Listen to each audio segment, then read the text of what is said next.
L'Ouganda est un pays d'Afrique de l'Est de 36 millions de personnes, mais seulement 15% d'entre eux sont raccordés au réseau électrique national. Là-bas, vous allez voir que les panneaux solaires ne sont pas considérés comme des gadgets bobo écolo, mais comme une nécessité.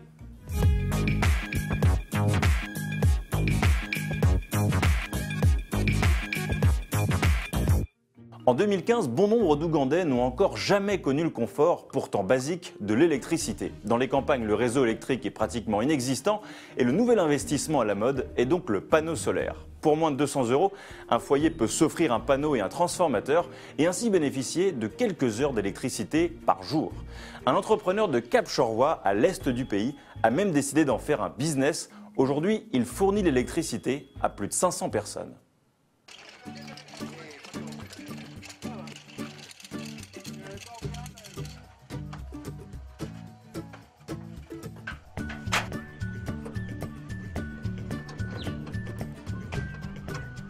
Solar is a very good thing. Anyway, if I have got enough panels, it can even go for even 5 kilometers round. They have liked it so much. They even come very many. They need power from me, but the power is not enough. They are now using for their television. They can watch news.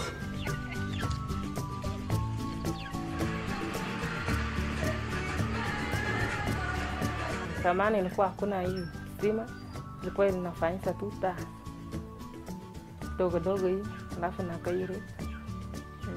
Sasa hii tumeona imebadilika. Mwizi hawezi kuja kama nje sasa iko live, hakuna mwizi kuingia ndani.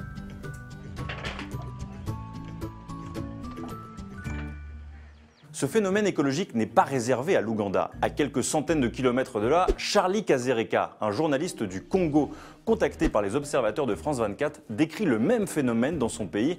Il précise même que grâce à cette méthode, l'hôpital à côté de chez lui et le service de maternité sont enfin éclairés toute la journée. En fait, le progrès technique sur tout le continent africain saute parfois des étapes.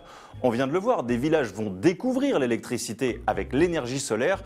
Dans les télécoms, c'est un peu la même chose. Beaucoup d'Africains ont découvert le téléphone avec le mobile et n'utiliseront peut-être jamais de téléphone fixe. On dit parfois, avec un peu de suffisance, que l'Europe a un siècle d'avance sur l'Afrique, mais à force de sauter des étapes dans son développement économique et écologique, l'écart pourrait peut-être se réduire plus rapidement que prévu.